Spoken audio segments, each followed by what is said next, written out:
What's up mga ka-farmers? So this is the latest update sa ating mga alaga. So silipin natin yung ating mga kambing bago tayo uuwi.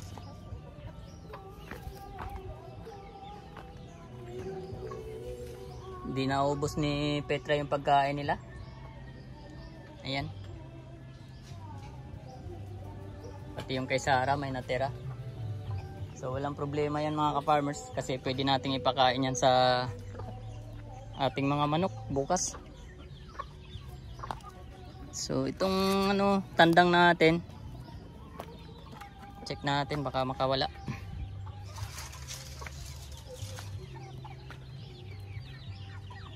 So ito yung update sa ating mga manok mga ka-farmers sa ating upgraded na native. So we have 1, 2, 3, 4, 5. Meron tayong 5 inahin na naglilimlim mga ka-farmers. At eto bali ano na to,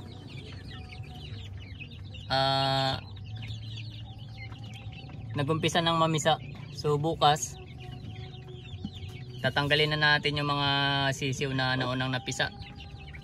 Ilalagay natin sa ating DIY na brooder para ma-save natin yung mga sisiw. Kasi yun yung pamamaraan natin mga farmers na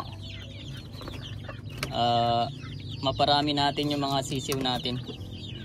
Since hindi tayo nag-incubate, normal na papisa. So ganun pa rin, nilalagay natin sa brooder. Nagdi-DIY brooder tayo. Ayan. So ito yung natin, 1 month old na 19 heads. So napaka-healthy mga ka-farmers, still complete. Talagang walang nababawas dito. So meron na lang tayong bakante ditong dalawang paitlogan. Isa, dalawa. Meron na palang itlog dito sa isa. So isa na lang yung bakante pala natin. Ito na lang. Yan. So lahat yan naglilimlim, 5. Ayan. Ito, yan, kaumpisa lang yan. Ito, kaumpisa lang din. Ito, I think 1 week, more than 1 week. Tapos yan, I think almost 1 week na yan naglilimlim. Yan. Tapos ito, nagumpisa ng mamisa. So hopefully bukas matanggalan natin yung mga sisiw na mga malalakas na. Ayan. So yung dito mga ka-farmers, bali sasaraduhan natin to gawa ng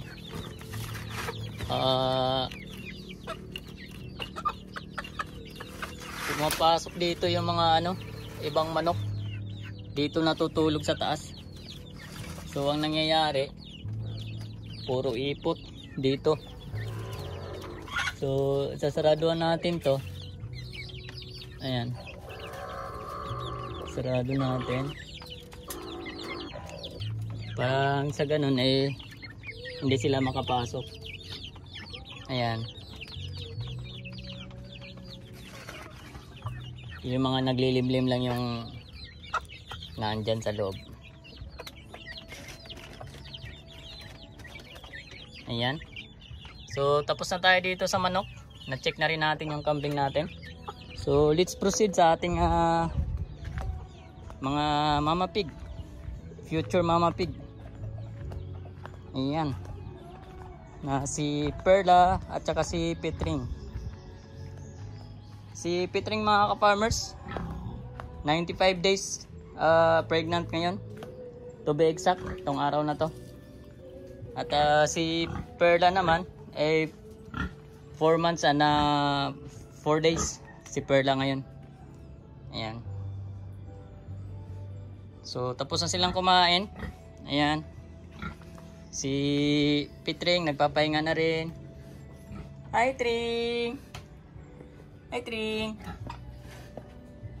Hi Pitring! Ayan, ang laki na ng tiyan niya mga ka-farmers. Ayan, mapapansin natin. Talagang ano na yan. Malapit na yan mga anak. Ayan. Talagang ano na yan, magalaw na yung tiyan yan. So hopefully mabigyan tayo ng magandang blessing yan. So check natin yung tubig natin bago tayo uuwi. Ayan, so hindi natin i-close yung tubig. Dapat kasi close yung tubig natin mga ka-farmers kasi sobrang lakas ng pressure ng tubig dito. So kung hindi niya kaya dito, there's a chance na sasabog ito. So sayang yung tubig. At overnight yan matatapon. Tapos bukas pa tayo dito aakyat ng umaga. So sayang yung tubig. So tapos na tayo mga ka-farmers since maulan. So hindi tayo makapagpa-usok dito sa labas at maulan. Kaya inagahan natin ng pakain yung mga alaga natin. Gawa ng maulan. So okay mga ka-farmers, uwi na tayo at napakasungit ng panahon. At dinala natin yung motor natin dito. Kung maabutan tayo dito ng malakas na ulan, ang hirap niyan ilabas at napakadulas. Kaya kailangan na nating bumaba. Ayan, so everything is clear. Kaya uwi na tayo. So okay mga ka-farmers, happy farming.